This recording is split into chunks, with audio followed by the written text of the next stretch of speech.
So may nakita akong interesting na kaso dito. Ang kaso ng 24 years old na lalaki at 14 years old na babae.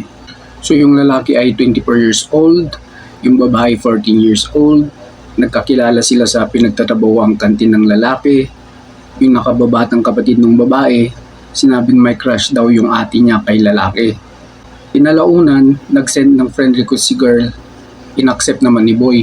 Niligawan ni boy si girl ng 2 weeks hanggang maging sila. So lumipas ang ilang buwan ay natuklasan ng nanay ang relasyon nila. Kasi nga hiniram ni girl yung cellphone ng nanay niya para mag-login sa kanyang Facebook account. Minsan nakalimutan ni girl na i-log out yung FB account niya. So nabasa tuloy ng nanay niya yung messages ni boy at ni girl. Hindi sumang-ayon sa relasyon nila kasi nga minor de edad pa si girl. So nanlumo yung nanay nang minsan nabasa niya na niyayaya yung 14 years old na anak niya sa motel. So kinumpronta niya yung lalaki at sinabihan niya na lubayan na ang anak niya kasi nga minor de edad pa ito. Siyempre matigas ang ulo ng dalawa, so hindi nakinig sa sabi ng nanay. Pagkalipas ng ilang buwan, nabasa niya ang usapan ng dalawa at nasyag ito ng mabasa na pinipilit ng lalaki na mag-send ng pic yung babae ng breast niya at vagina. At nag-send naman si girl ng picture niya ng breast niya at vagina niya. Nung nalaman ng girl na nalaman ng nanay niya, so dali-daling pumunta si girl sa computer shop para i-delete yung mga sinend niya na mga pictures. Kaya lang, napilit ng nanay na pinabuksan yung account ng lalaki para kunin ng nanay yung ebidensya. Dahil nga sa binigay ni Guy o ng lalaki yung password niya sa FB account niya dun sa babae, so nabuksan tuloy yung FB account ng lalaki. So nakuha ng nanay yung ebidensya ng mga conversation nila, yung mga pictures na nasend. Nag-file ngayon ng kaso yung nanay ng dalawang criminal case, yung Cybercrime Prevention Act, Anti-Child Pornography Act. So napatunayan nga ng RTC na guilty si boy ng cybercrime at yung child pornography. So umapila siya sa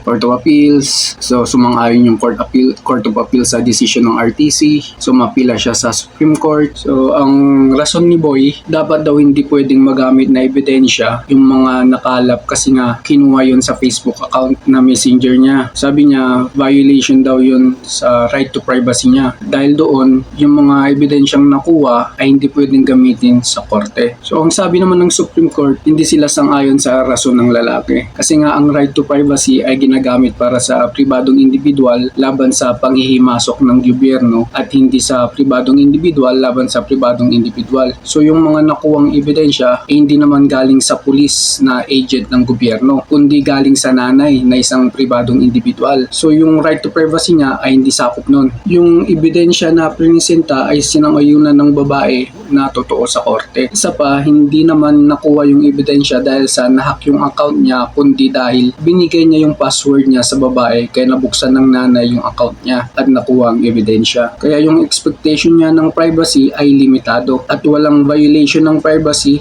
na masasabi. So hindi dapat nalaman yun kung nag-ingat yung dalawa at hindi niya binigay yung password niya doon sa babae. So ano ang aral doon sa kaso na yan? Huwag mong ibigay ang password mo dun sa showdown ng babae.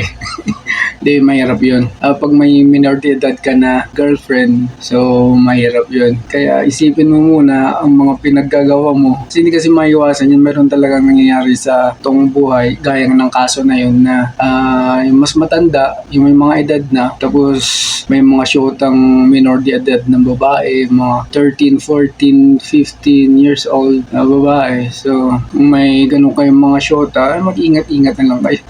So yun yung lalaki ngayon, kulong tuloy. Mas mabigat pa naman pag computer system galing yung ebidensya. Isa pang sinabi ng korte doon na nabasa ko, so immaterial kung may tatlong, kasi nga sinasabi rin niya na may tatlong nagkaroon ng tatlong boyfriend yung minor de edad. Immaterial yun sa kaso. Walang kinalaman yun sa kaso. So yun yung kaso na yun. So bukas ulit.